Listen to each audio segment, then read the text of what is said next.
Hello, everyone. How are we doing? I miss you guys so much. It has been a very interesting week for us Texans. My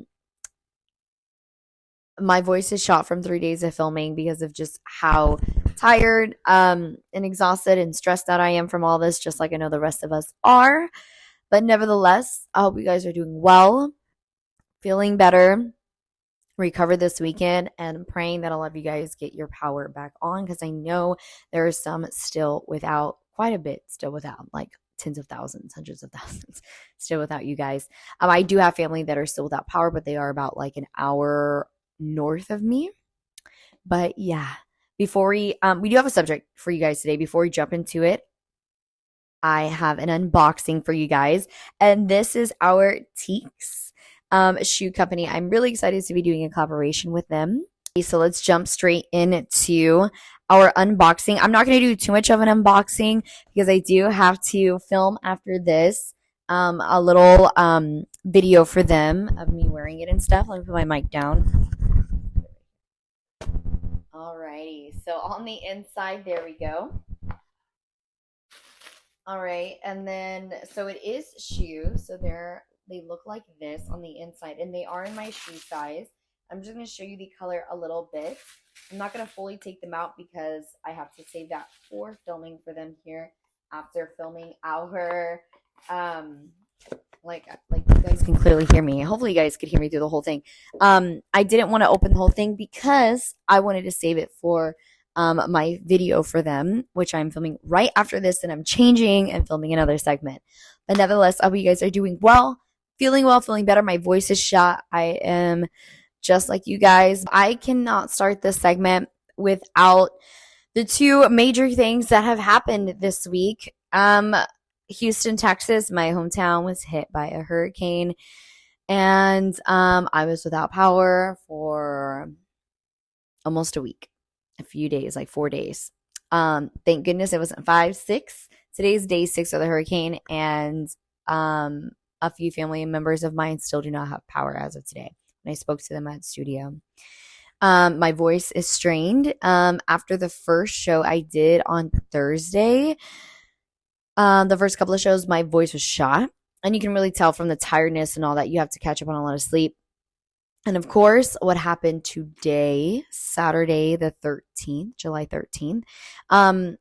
I don't talk about politics. I won't ever talk about politics on here. But just know that I'm a true Texan, and be safe. Reasons really, really quickly is I won't ever talk about money. I won't ever talk about politics, and I won't ever talk about religion. I just want to keep it that way. I don't ever want to divide my audience or any audience that watches from TikTok, or those of you follow me on my personal, and those of you who have been following me for a while. I don't ever want to divide any of you at all. Your beliefs are your beliefs. I'm not a politician. I have nothing to do with any of that. That is beyond me, and we will keep it at that. But please don't allow things to divide you. Know that these are in times of us in need of uniting, not dividing. All right, you guys, we're going to get into today's subject, and today's subject is going to be single. I'm like, I had another subject written down, sacrifice, but I was like, no, we done a lot of sacrifice. Being single, and why now? I get that a lot, you guys, and this is not going to be a very long subject at all. I just kind of want to emphasize on yesterday's little topic that I had with you guys because I thought it was so funny. I get a lot of questions all the time about, am I single? Why am I single? Why am I not married? Why do I not have kids? I want to simply start off by saying I'm only 27 years old. I have a lot of life ahead of me. I've lived a lot of life, but I still have a lot ahead of me to do, to grow and prosper and explore, etc. And I just don't think, coming out of a very serious relationship, almost a year ago now, that I have any desire of being in a serious relationship. Not saying that if it happens, I'll definitely let it happen. Now, I'm not someone who's gonna like, you know, blow an incredible man like out of the wind just because of what like if it happens, it happens. I'm not looking. I'm not, wanting. Of course, like you want to go on dates and stuff like that as a girl and all that but I'm exhausted. Like I haven't even had dinner. It's like 11 p.m. and I was at studio. I got up this morning at like 6:45 and it's 11 p.m. and I will be filming till midnight. So it has been a very long film day. So I haven't even had dinner, but you see the kind of schedule that I live on. But yeah, I just haven't had the desire for it. And the inspiration behind it is the dun dun dun, the person that was like, "You're alone all the time." Like what? He was right about a couple things with me needing that eventually. And I've always felt alone. I've always felt alone as a kid. Ever since I've started working and have had a schedule and have had responsibilities, I've always felt alone. It was always like me and my world, and doing my career and everything else around me. But for the first time after a year of being single, I really feel great and inspired to be single for a long amount of time. And I don't have kids. I don't have any pets. I've not ever been married. I don't have a boyfriend. Maybe now's the time. And I always believe there's a timing for things and I really feel things out and that's when I jump. I'm a huge risk taker, but I'm very cautious of when and where I jump, which is a very strategic thing that I have been practicing with myself. But I felt like this time more than anything, it was the biggest leap of faith and the most incredible, just empowering move I've made so far in my life is to be single and not seek out relations or anything like that. As you guys know, I'm not on any dating apps.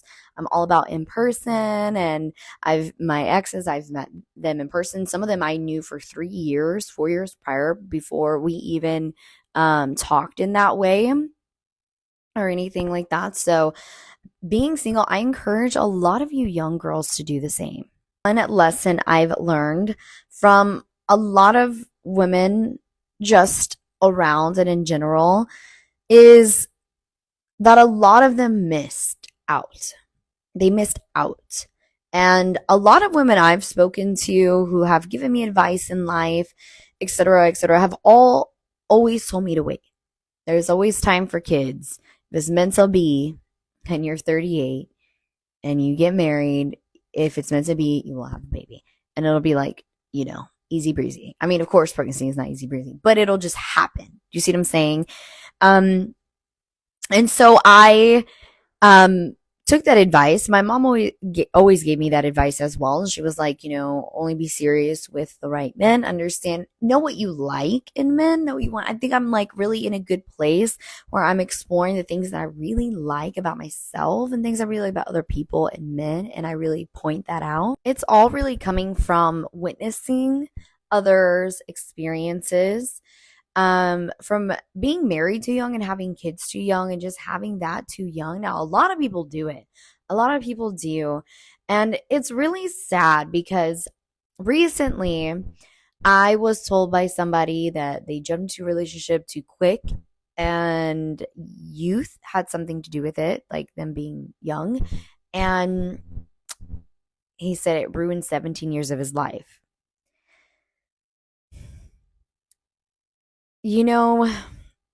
I think love is really hard to come by.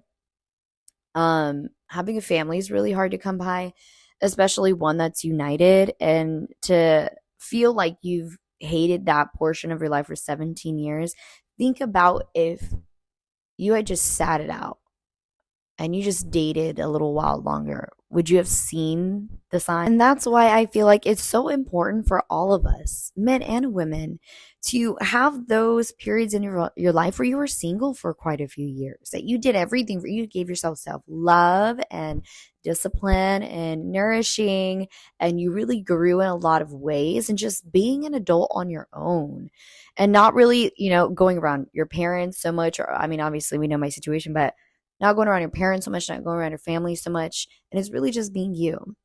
It's really just being you. And in those years, you feel so amazing, because then you'll feel more inspired to want a family. And I think when you pour that type of self-love, it will reflect in your family. Because when you're not an angry man, you're going to give your wife and your family the love that it needs. And the same the other way around. So I encourage you to do that, to do this. Mistakes, and almost fails all of us. They just did. They told you that before your frontal lobes closed, that cool, go have kids and get married. Like, sure, our grandparents did it, but my grandparents divorced after 30 something years of marriage. My grandfather regretted his marriage so much so with my grandmother that he didn't even leave anything to the kids they had together. Like, to my mom, my uncles and aunts, like, he left everything to me, not even the grandkids of his other kids. Like, it was almost like they were non-existent. Like, his wife was non-existent. Even though he didn't treat them like that, his will said it all. His demeanor said it all. How he raised me and treated me and did for me, it showed. It really showed how he felt towards his own family. And it shows over time. It really, really does. And you can see it in the men more than anything, I feel like.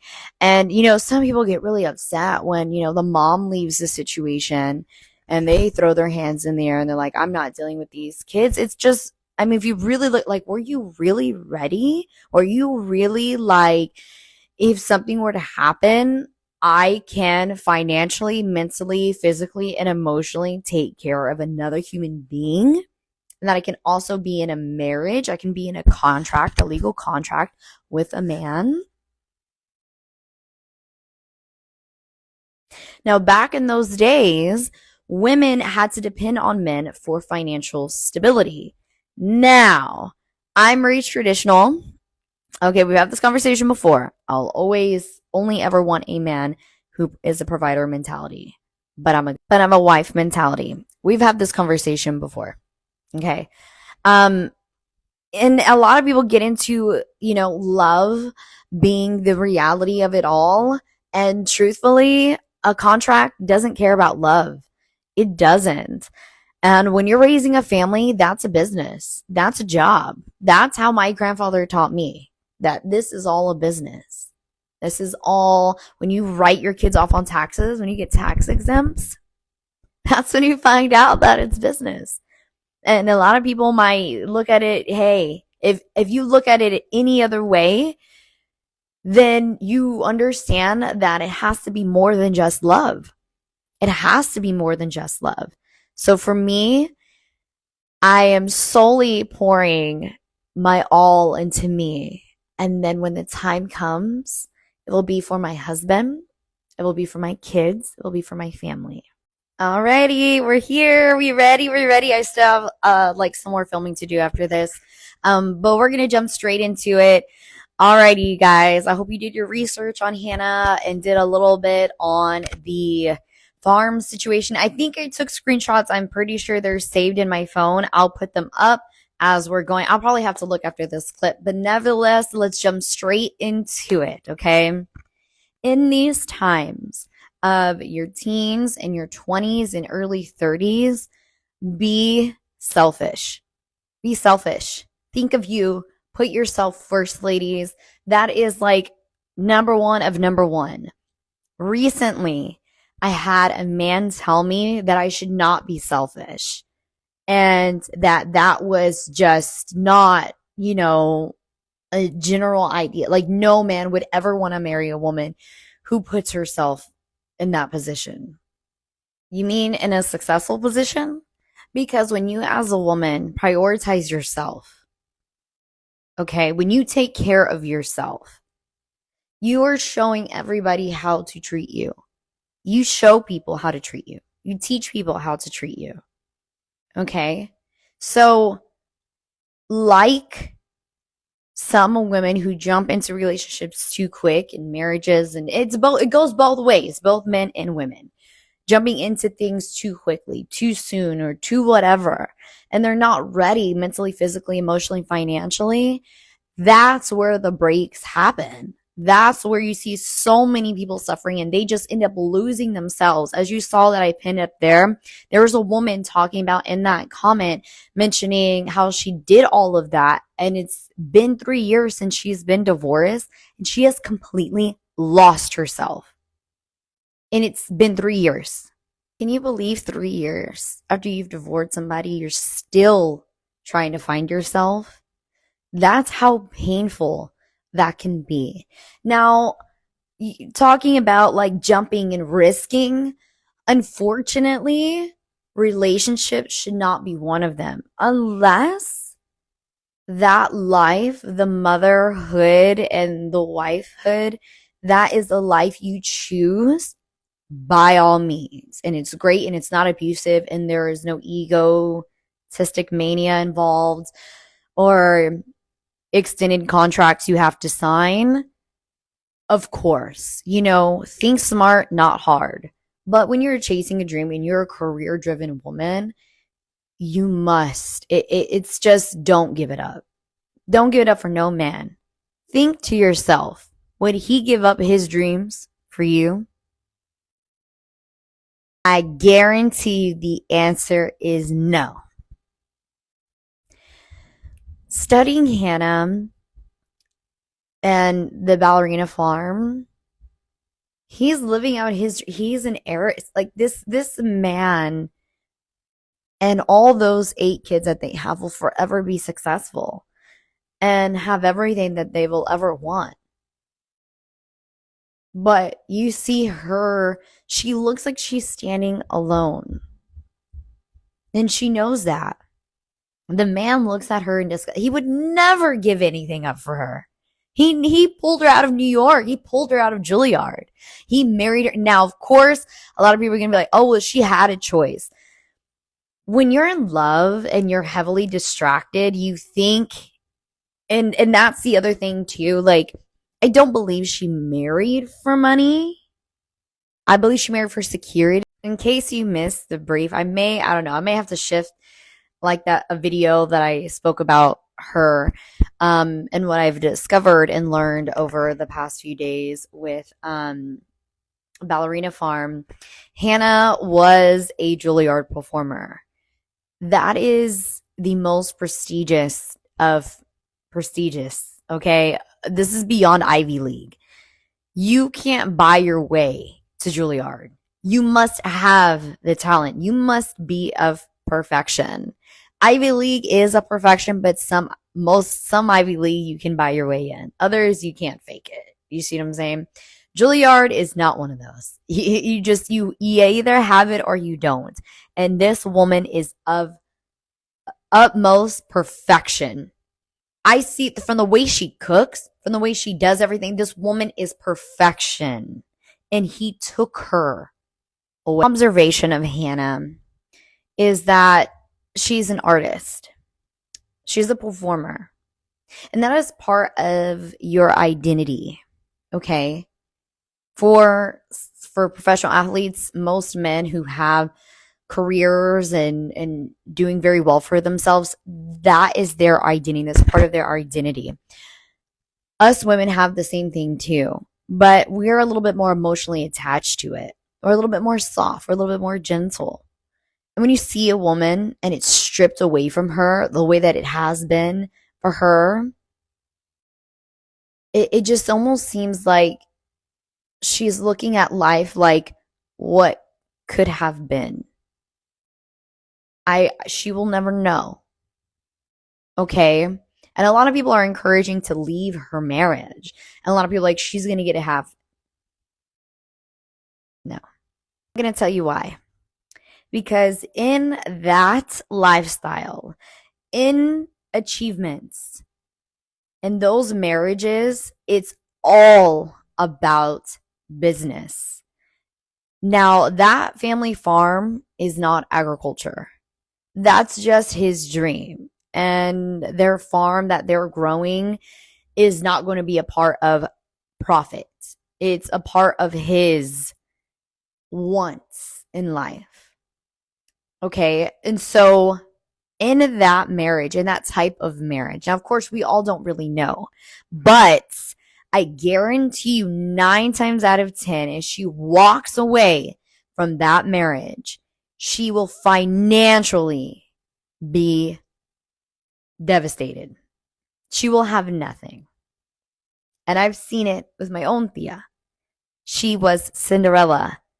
That is exactly what Hannah is. She is Cinderella. She is in an apron. That woman's always in an apron. That woman's always cooking, always cleaning, always taking care of those kids, always catering to her family. And any man who loves you, who truly loves you, and on top of that, truly values you, does not want to see you in any suffer at all. What she asked for her birthday was rest. And he gave her an extension of just, here's, more tools for your submission to me and our family and this farm. That was the biggest slap in the face. That was so disgusting. It's such a ill feeling in my stomach. I believe any woman that means well, does well, means well, and I'm going to say it twice, means well to her family, especially to her husband, gives him kids, is an incredible wife, and gives him peace and all those things. Especially with that amount of wealth, her asking for a trip to Greece for her birthday should be easy. It should be breeze. If a man hesitates to give you what you want for your birthday, no matter the cost, especially when he has the money, it should be nothing. Whatever you want. Whatever you want. That's how it should be. Not him giving you something. He didn't even wrap the dang present. That was the other thing. I was like, what the? I'm about to go birthday shopping for somebody. I'm a huge gift giver. I love giving. And unfortunately, I don't have my family around anymore to do that to at all. So it's really just like sharing with my team and the couple of people that are just like in my circle, the few people that are my, I say a couple, I have a lot of friends, but like, the ones that are really close to me, I love giving to them. I just have so much joy in it. And I'm about to go birthday shopping for somebody that I'm not even in a relationship with. I'm not even in a committed relationship. I'm about to make reservations. I have these things planned. I'm getting the gift professionally wrapped and all that to show appreciation towards him. And like, imagine when I'm married. Like, imagine how I will spoil him and treat him when we are in a marriage, when things are of that way. To me, giving is a form of love. My grandfather would gift me like pretzels and he would buy like used bikes and fix them up for me so I can ride them around, like practicing my music because I would have my, the old school headphones on the CD player and then I had a basket. And it was just really about the time. Of course, money wasn't an option for me as a child, but he taught me to appreciate the smaller things in life. And so I am used to buying people, like I have Bose, a pair of Bose headphones. Those headphones are $500 headphones. Now I didn't pay $500. Absolutely not. But I have bought multiple people Bose headphones before I even bought myself a pair. I just love giving. I love seeing people receiving good gifts and just using their gifts. Like that's huge to me, especially in your marriage. Asking shouldn't be difficult and receiving. It should not be difficult at all. Even if money is questionable, in the marriage, him making up in certain ways, or at least aiming for you to be happy, that man loves you. If that man is just trying his all in every way to give you what he knows in his heart you deserve, that is a marriage worth fighting for. When the man is a provider mindset, if he can't provide it all right now, if he has the intention to provide it all down the line, and he has already shown his actions, not words, actions, it is worth the fight.